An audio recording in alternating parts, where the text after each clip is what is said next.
我想问一下咱们台下的观众朋友们，你们知道吗？在我们的粤剧界呢，流传着这么一句话，叫“十老九张”是什么意思？十老九张是什么意思？不知道哪位朋友能够告诉我？有人回答了。十老九张。都是张派呀。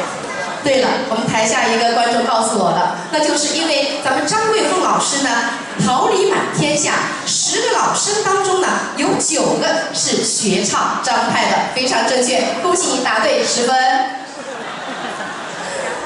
好了，那么我想再问一下咱们观众朋友们，大家知道吗？我们范派的经典唱段当中，现在我们比较有代表性的唱腔是哪一段？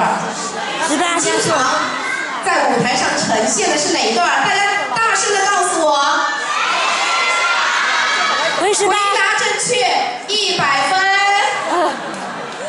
好，那么接下来呢，就让我们用热烈的掌声，有请出范派的弟子陈雪萍老师为我们带来经典唱段《梁祝回18》。